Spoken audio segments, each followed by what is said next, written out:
Christians, I presided over a live session where I was speaking against this indifference that people have to the church. In other words, the indifference that so many Christians have about not needing to go to a church, and that there's no need to be a part of a structured, organized church where we fellowship and where we assemble together and worship together. In that very live, it appeared that I had offended one woman. Names don't matter. But I apparently offended a woman without realizing that I was doing so. I was accused of mocking her, which certainly was not my goal. Nonetheless, a friend of hers reached out to me to give me a subtle, gentle rebuke regarding it. To which I responded to this mediator by telling her, please apologize on my behalf to the person you are representing.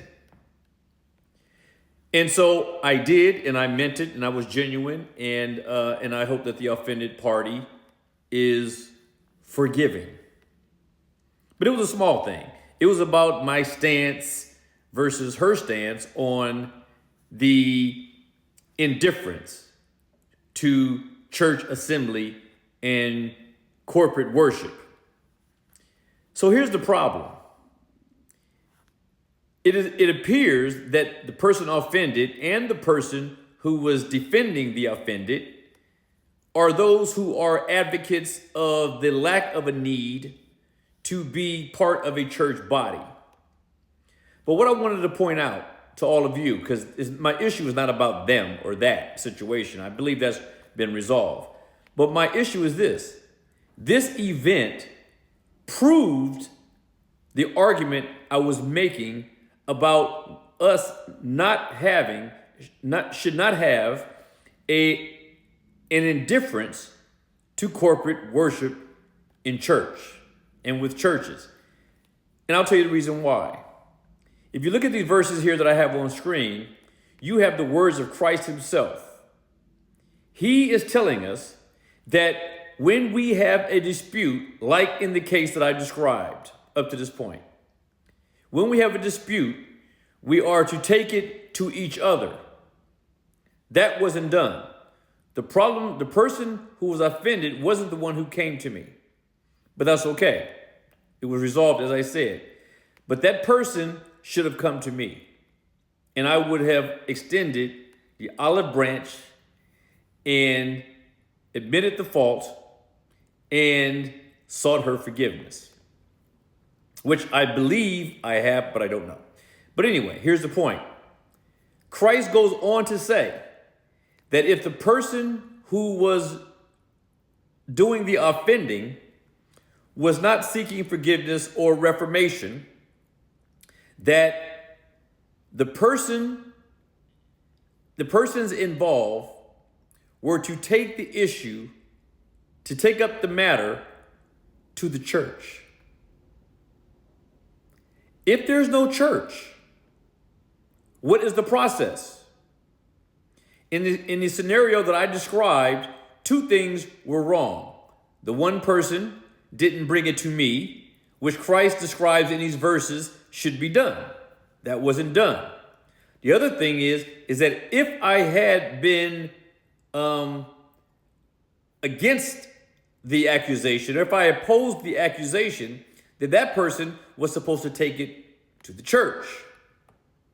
So what I'm saying is this. The scenario that I experienced is the exact reason why we need to have the church.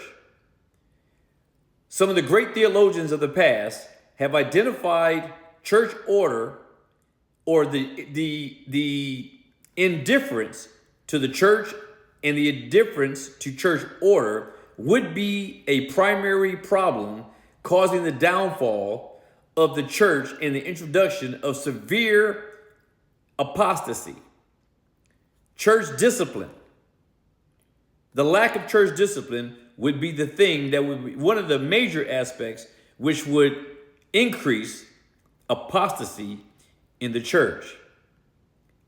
Now, granted, the issue that was had with me with these ladies was on this platform. But what I'm saying is, this happened outwardly in this setting, but this is what goes on with people all the time. And outside the context of a church, there is no real way to handle it other than the way you see fit. Not the way God has ordained should be the way it's done. So I hope I'm explaining this in a way that makes it palatable for people. But the issue is this. These are the very reasons why we should embrace the church and its order the way God has ordained for us to do so. Be provoked and be persuaded.